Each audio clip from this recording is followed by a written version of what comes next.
அனைவருக்கும் வணக்கம். இப்பொழுது பதஞ்சலி யோக சூத்திரத்தின் சூத்திரம் 21 பார்க்க போகிறோம். திருமூலர் திருவடிகள் சரணம், முருகப்பெருமான் திருவடிகள் சரணம், வள்ளல் பெருமான் திருவடிகள் சரணம்.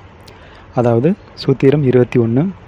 திவ்ரா சிம் வேகனா மாசன்ன. திவ்ரா சிம் வேகனா மாசன்ன. அதாவது யோக வழிகளில் தீவிரமாய் ஈடுபடும் சாதகர்களுக்கு சமாதி விரைவாகவும் எளிதாகவும் கைகூடும்.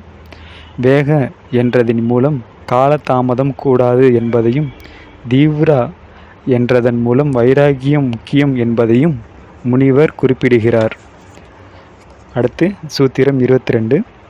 இம்ருது மத்தியாதி மத்ரத்வாத்த தோபி விசேஷ. அதாவது யோகியரின் வெற்றி அதை அடைவதற்கான அவர்கள் மேற்கொள்ளும் பொதுவான நடுத்தரமான விரைவான வழிகளுக்கேற்ப வேறுபடும். மிக மெதுவாக பயிற்சி செய்பவர்களுக்கு சமாதி பயன் மிக மெதுவாக கிடைக்கும். சற்று வேகம் காட்டி செய்பவர்களுக்கு பயனும் சற்று வேகமாக கிடைக்கிறது. மிகவும் விரைந்து, அதாவது தீவிரமாக செய்பவர்களுக்கு மிகவும் விரைவில் பயன் கிடைக்கிறது. சூத்திரம் 23. ஈஸ்வரப்ரணி தானத்வா. அதாவது ஈஸ்வரப்ரணி தானத்வா, அதாவது ஈஸ்வர பக்தி மூலம் கவன ஒருமையை பெற முடியும். சாதகன் ஈஸ்வரனிடம் தன்னை முழுமையாக அர்ப்பணித்து கொள்ள வேண்டும். சொந்த முயற்சி பலம், ஈஸ்வர கிருபை மிகப்பெரிய பலம். அர்ப்பணிப்பு இறைவனுக்கு உவப்பளிப்பு. இறைவனை பிரபஞ்சத்தின் இருப்பாய் உணர்வாய் சர்வ சாட்சியாய் விளங்குகிறவன். கீதையில் வெறும் யோகியாவதால் பயனில்லை, என்னை மனதில் இருத்தி வழிபடு, என்னை பணிந்து யோகம் செய்தால் சந்தேகமில்லாமல் நீ அனைத்தையும் அறிய முடியும் என்று கண்ணன் கூறுகிறார். யோகம் இறைவனை ஏற்கிறது.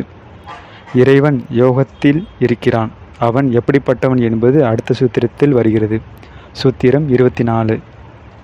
கிலோசன கர்ம விபகாரசயர பரபிருஷ்டிட்ட புருஷ விசேஷ ஈஸ்வர. அதாவது ஈஸ்வரன் என்கிற இறைவன் பிரத்யோகமானவன். அவன் அஞ்ஞானத்தாலோ அஞ்ஞானத்தின் விளைவுகளாலோ தீண்டப்படுவதில்லை. கர்மாக்களோ சம்ஸ்காரங்களோ அவர்களின் பயன்களோ அவனை கட்டுப்படுத்தாது. பதஞ்சலி முனிவர் இங்குதான் இறைவனை பற்றி ஒரு கருத்தை முன்வைக்கிறார். வேதாந்த தத்துவத்தின்படி ஈஸ்வரனை இவ்வுலகத்தில் படைத்து காத்து அழித்து இறைவனிடம் பக்தி கொள்ளாமல் கூட விடுதலை பெற முடியும். ஆனால் அது மேம்போக்கான ஆபத்தான வழி. பேராவல் தற்பெருமை போன்ற பொறிகளுக்கு வழியே மனதே செலுத்துவதாகும். இறைவனிடம் பக்தி கொண்டு தன்னை அர்ப்பணித்து கொள்வதே எளிமையும் சேவையும் சார்ந்த இயல்பான வழி. அது வறண்டுவிட்ட பகுத்தறிவை இனிமையாக்கும். மனிதனுக்கு சாந்தியமான அன்பின் உயர்நிலைக்கு அது அவனுடைய பார்வைக்கு கொண்டு வரும். நாம் முழுமையாய் விடுவிக்கின்ற கணம் வரை பிரம்மத்தை நம்மால் கற்பனை செய்ய முடியாது. ஆனால் ஈஸ்வரனை நம்முடைய இயல்பு எத்தன்மையாயினும் அதற்கேற்ப கற்பனை செய்ய முடியும். காரணம், நமது மனம் அடையாளம் கண்டு கொள்ளக்கூடிய பண்புக்கூறுகளை அவன் கொண்டிருப்பதுதான். நம் ஈஸ்வரனுக்கு சேவை செய்கிற விதமாய் நாம் அமைத்து கொள்ள வேண்டும். தம்முடைய செயல்களை அவனுக்கு அர்ப்பணித்து நம் விருப்பங்களை அவனிடம் ஒப்புவித்துவிட்டால் அவன் தம்மை தம்பால் ஈர்த்து கொள்வான். நாம் இதனை அனுபவத்தில் அறிய முடியும். இறைவனின் கருணை இளங்காற்று போன்றது. அந்த காற்று எப்போதும் வீசிக்கொண்டிருக்கிறது. உங்கள் பாய்பரத்தை விரித்து அதனை பற்றி கொள்ளுங்கள். இதில் தான் சொல்கிறார். அதே மாதிரி தான் வள்ளல் பெருமானும் பாடுவார், மேடையிலே வீசுகின்ற மெல்லிய பூங்காற்று அப்படின்னு.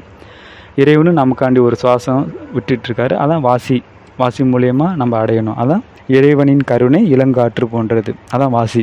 அந்த காற்று எப்போதும் வீசிக்கொண்டு இருக்கிறது. உங்கள் பாய்பரத்தை விரித்து அதனை பற்றி கொள்ளுங்கள் என்பார் ராமகிருஷ்ணர். உங்கள் செயல் உண்பதாகவோ அல்லது வழிபடுவதாகவோ இருந்தாலும் நீங்கள் அடுத்தவருக்கு வழங்குவது எதுவாயினும் அதை எமக்கு படைக்கும் நிவேதனமாக கருதி கொள்ளுங்கள் என்று கண்ணன் அருளியதாய் கீதையில் ஒரு வாசகம் வருகிறது. இத்தகைய அர்ப்பணிப்புக்கு ஒரு பிரத்யேக மனநிலை தேவைப்படும். நம்முடைய விடுதலைக்கு அதுவே பாதுகாப்பான வழி, நமக்கு மகிழ்ச்சியை அளிப்பதும் கூட. ஈஸ்வர கிருபையை ஆள்பவன் அதன் ஏவலால் அல்ல. அதனால்தான் பதஞ்சலி முனிவர் அவனை பிரத்யேகமான தன்மை கொண்டவன் என்று. மனிதன் பிரகிருதியின் ஏவலால் அவள் அறியாமையில் ஊழ்பவன். தன்னுடைய சுயத்தை ஆன்மாவை அறியாதவன். அவனுடைய அறியாமையை உற்பத்தி செய்த தன்முனைவில் புலனுக்குரிய பொருட்களின் அன்றாட வாழ்க்கையில் கண்டு கிடப்பவன். ஈஸ்வரனோ எதிலும் கட்டுப்படாதவன். பிறப்பு இறப்பு விதிகளுக்கும் கர்ம சட்டங்களுக்கும் கட்டுப்பட்டவன் மனிதன். ஈஸ்வரனுக்கு பிறப்பில்லை, இறப்பில்லை. மனிதனுடைய தன் சம்ஸ்காரங்களுக்கு அடிமைப்பட்டவன். அவர்களால் மேலும் மேலும் செயல்களுக்கும் விருப்பங்களுக்கும் தூண்டப்பட்டுகிறவன். ஈஸ்வரனுக்கு சம்ஸ்காரங்களோ விருப்பங்களோ இல்லை. அவன் செயலின் விளைவுகளின்